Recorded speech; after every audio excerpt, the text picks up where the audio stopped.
Well, gosh, this is a pleasure. We were not sure how many people would come out in the weather, so this is a real honor and a pleasure to see the room full, and I hope you're all comfortable.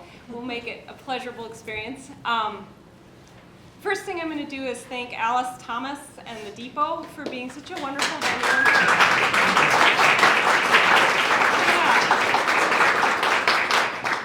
And for coming early with me today, so thank you, Alice. I'll thank my collaborators as we go, so they'll be showing up in waves here. And I will also thank all of you, the voters of Minnesota. I'm going to read a statement from the Southeast Minnesota Arts Council that we read when we have received grant funding to study or put on a program like this, because it does cost money to take lessons, to pay people to help out, and it's just such a relief to have some money that's dedicated to that. So we as artists don't have to make decisions about should I spend it on this, should I spend it on that. So I will say this activity is made possible by the voters of Minnesota through a grant from the Minnesota State Arts Board, thanks to a legislative appropriation from the Arts and Cultural Heritage Fund. So thank you, Minnesota.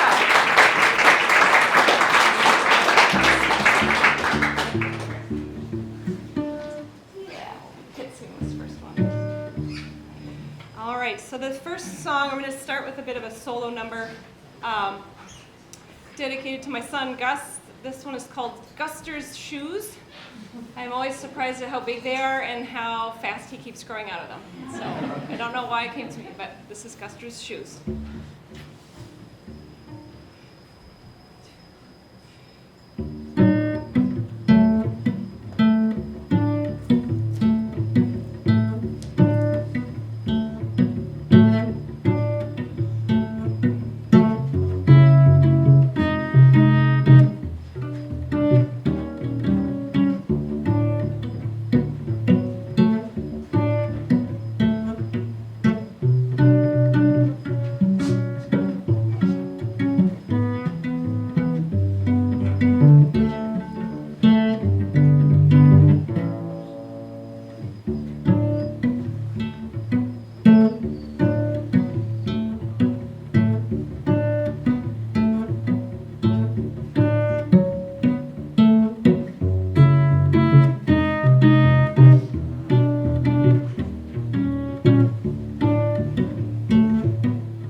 Laurie Melting-Stegner here, a violinist, and many of you know.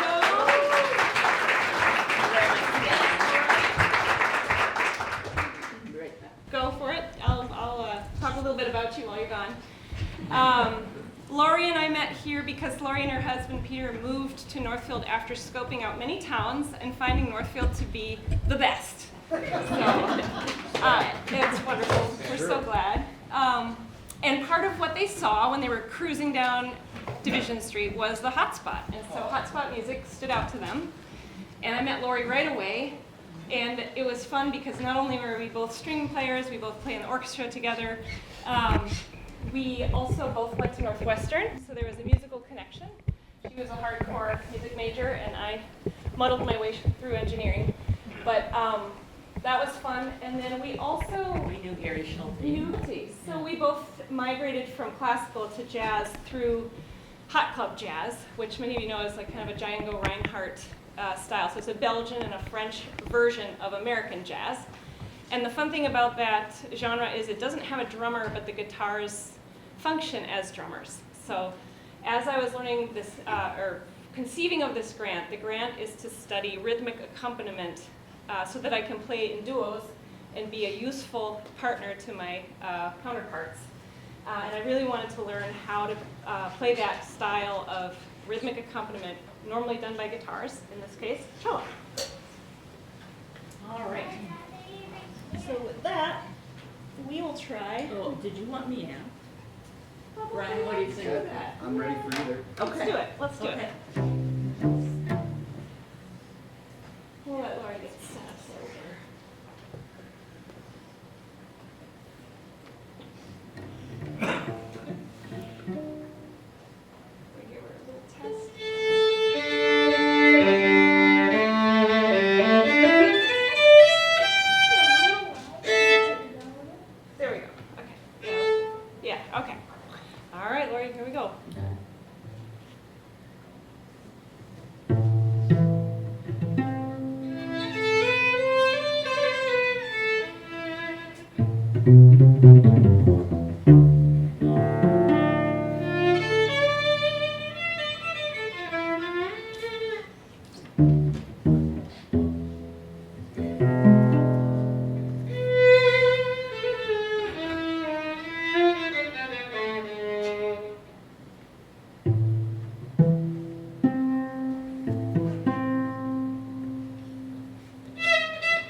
comes from the same repertoire. It's a bossa.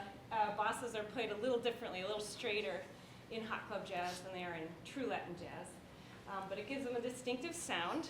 And I think the thing that I really worked on here was something that guitarists do a lot, where thinking about how, if you're playing a bass note and an accent, having those bass notes actually connect into a melodic line. So there's a part in here where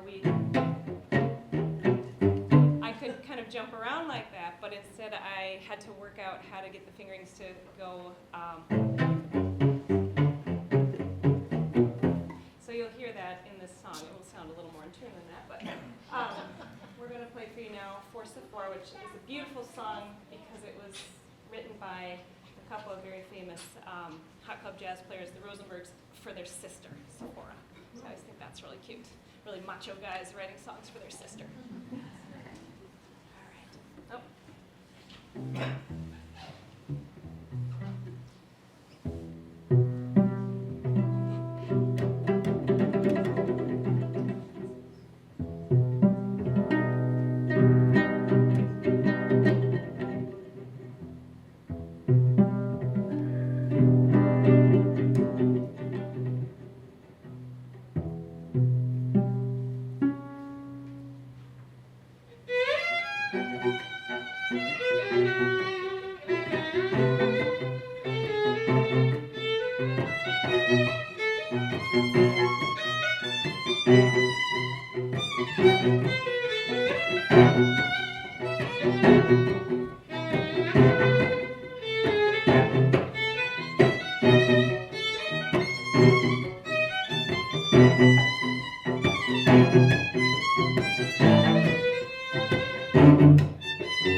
so fun, and that brings me back to my Chicago roots, where I cut my teeth on jazz and playing out and all things fun about cello. Orchestra's fun too, but it's a lot more fun. Now, I'm going to bring up Rose Sorenmann, who I will say is pinch hitting for Mikey Margit today. Mikey was a wonderful teacher to me for this grant. She was part of the plan when I received the funding. And Mikey plays all types of music, and one of those types is folk and Celtic and Scottish and just all types of fun stuff, which, especially with Rose and her most powerful cello ever, it's just the most beautiful, booming, powerful cello. I am sure that Celtic music is the foundation of heavy metal. So you'll hear Rose and me on our best heavy metal cellos today. But I will say, Rose, I've heard you play many times. We've been in a section together in the orchestra. Mm-hmm. And a couple years ago, some of you might have been at the CVRO concert when Rose soloed playing the Bach's Kol Nidre. Is it a concerto or is it like a chromatic piece? Right? Yeah. Yes. Kol Nidre. Yes, that's all we say. Yeah. And it was just gorgeous. So it's a real pleasure to play with you, and thank you for stepping in only 2 weeks ago and kicking butt with these songs. So yeah, don't hold it against me. Yeah, that's our caveat. All right. Let me grab a date.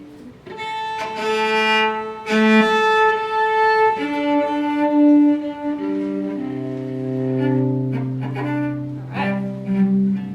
Ready when you are. When you start, ready? I do. Right.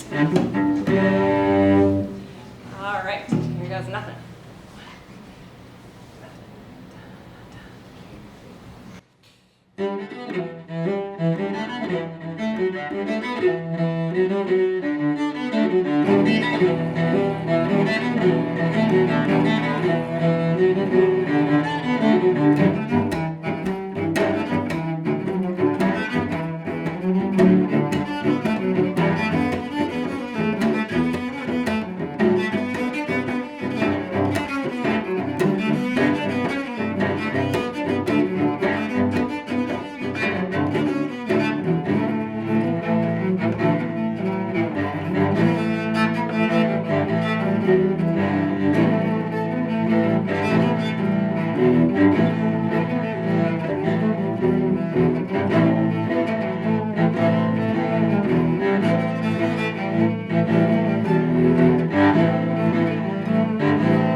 Rose again. She's coming back for more.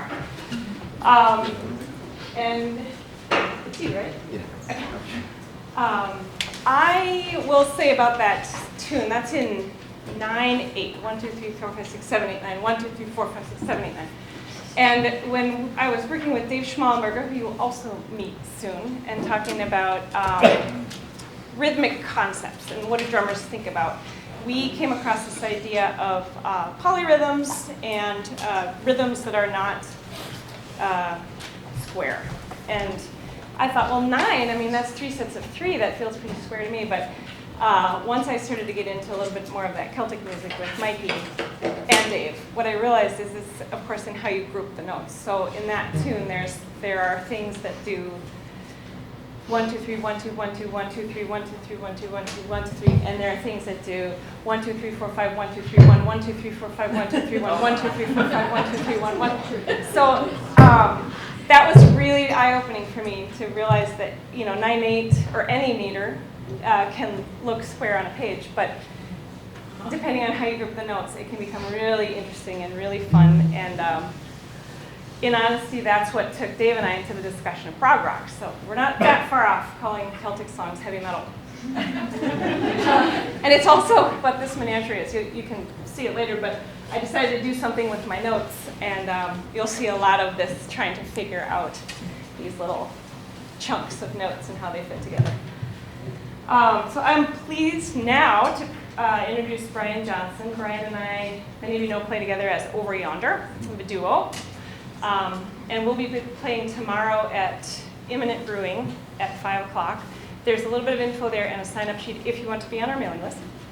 But I think it's a very special show because we're partnered with Pine and Pear Apothecary, who has crafted 3 custom essential oils for 3 of the songs on our new album.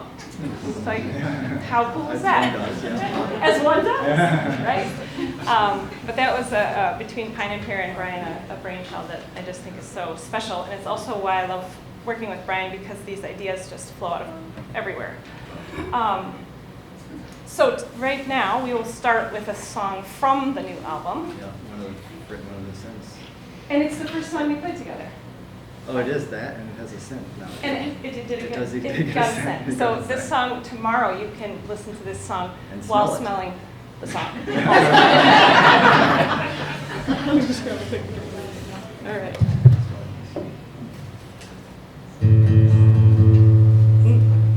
Nice. You do it with your, yep, your beautiful intro. Can you just give me Give you a clip, yeah. Because I put you back on, so you should be good. Yeah, and I want to be balanced with you. A little more. A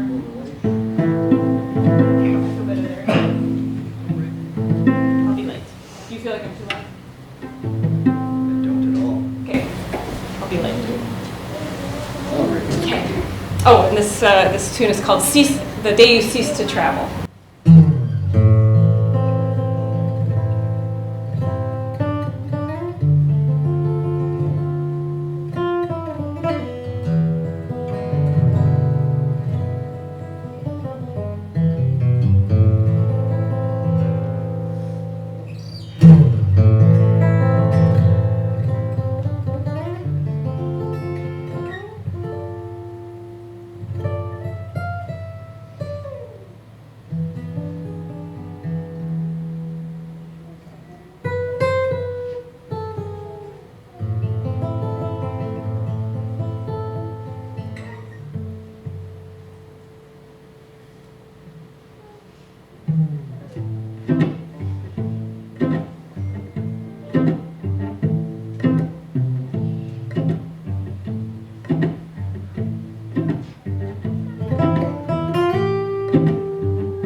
Brian. First song that he brought to the hotspot for open mic, which is the first time that we actually met, or we've met a couple days prior, but he just sort of passed the song over, and there it was. The rest is history. So this piece, I will say piece, it's very composed, is a study in playing slowly. So I should say for that last song, that was the hardest rhythm for me to learn because there's so many subtleties in what Brian did on the recording that I was trying to emulate.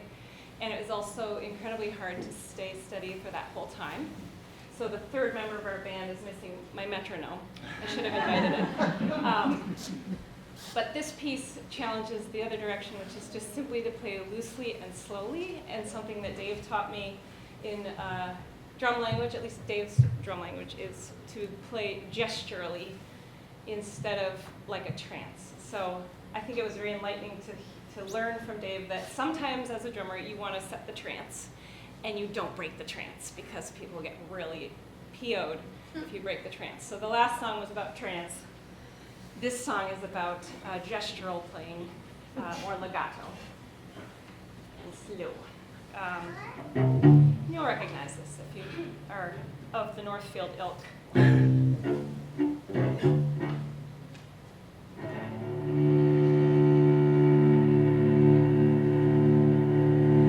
Shady Grove, my little love. Shady Grove, I sing. Shady Grove, my little love. I'm bound to go away.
You guys, like, it's cold as heck outside. You guys are here right now. Like, Yeah, that's amazing.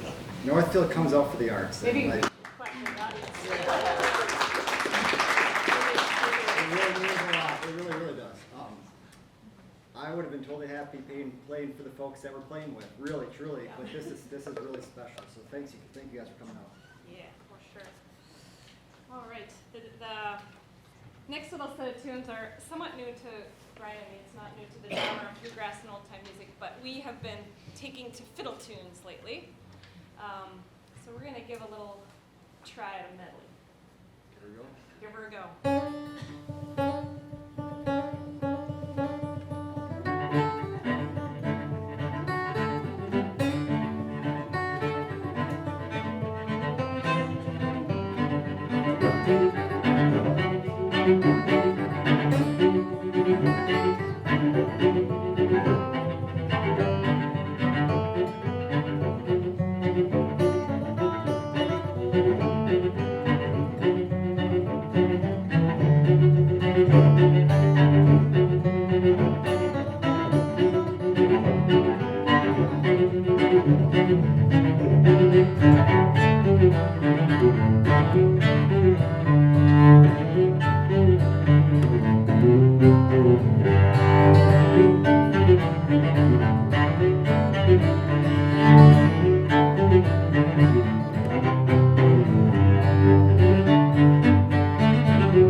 Sometimes we get a little ahead of ourselves, but we were steady that time. Dave, I'm going to invite you up. We are going to invite the amazing Dave Schmalenberger.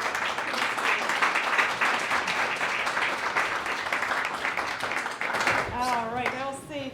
This is fun because Dave came to me on a recommendation from Brian, who is a former student at UMD.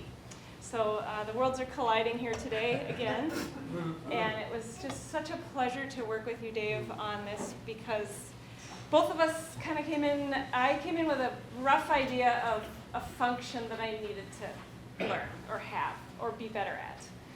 And I knew that function was rhythmic, and so I got together with a drummer. And I was like, so Dave, I want to break apart some of the things that you do on drums, like kind of understand the different pieces, and then like do that on cello. And he was like, if anybody knows Dave, it was this one. Hey, yeah. And it wasn't like, you're an idiot. It was, I'm thinking about that, and I'm thinking about that. And so with everything, I sort of started with a waft of an idea, and he kind of pulled a little more out of me, and then I came back with something to show him, and then he kind of tweaked that. And so I just loved the iterative process, the fact that Dave understood what I was trying to do, and it was new for him too, but he was such a great help. So thank you, Dave. You also gave me the language. You'll see a lot of books on the back. I thought I would just like show everybody the many rabbit holes that one can go down when they say they want to learn more about rhythm. And a lot of those books are Dave's. So I am really grateful to you for opening my mind. We're going to play a bluegrass tune with a New Orleans flair. This one is called Salt Creek. All right. Feel good? Ready? All right. I'm going to see you a little better, Dave. Yeah, let me see if I can see. Nice little eye line here too. Okay. Yeah. All right, I feel good. Yeah, that's better. Right. Forward. Okay. Under your chair. Am I on it? Yeah. Good call. Did I miss it? Did I get it? You're good. Okay, thanks. All right.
Salt Creek, New Orleans style, and I want to thank Brian for being willing to take that adventure because he held all the melody water on that trip. And we are going to take just a stretch break while we bring Rose and Laurie back, so maybe 2-minute stretch break, and then we will close with what I'm calling today the Northfield Depot Chamber Rock Ensemble.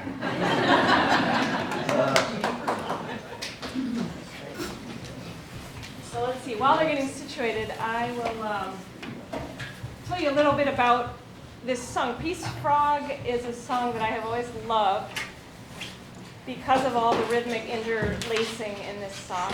And it came back to me a couple summers ago. I had the honor of being on a keynote panel for an architecture and engineering conference, the Society of College and University Planners in Philadelphia. And it was fun because I was sitting next to a friend of mine, Andy Fike, who's the AVP of Facilities and Operations at Swarthmore College.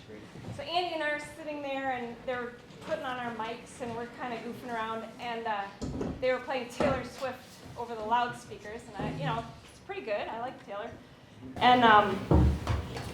And then we were saying, well, why don't we have walk-on music for this conference? Like, for keynotes, we should get to walk on to some cool music. And he just made me laugh out loud. He said, yeah, I've always thought it would be so cool if when I walk into the facilities building in the morning, Peace Frog by the Doors just starts blaring overhead. I was like, God, Andy, that's great. I would love for Peace Frog to just blast over the speakers in the facilities building where I work. So this is our version. We will all get situated. You look situated. As much as you can. I will scoot so I don't knock you. To make sure everybody's on. Let's see if Laurie's got her right. I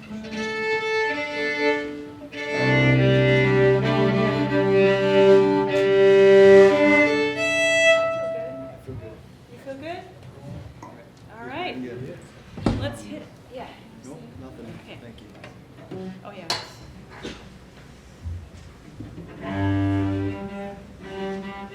Okay, here we go.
check the mailing list on the way out or your back of your program if you want to hear more.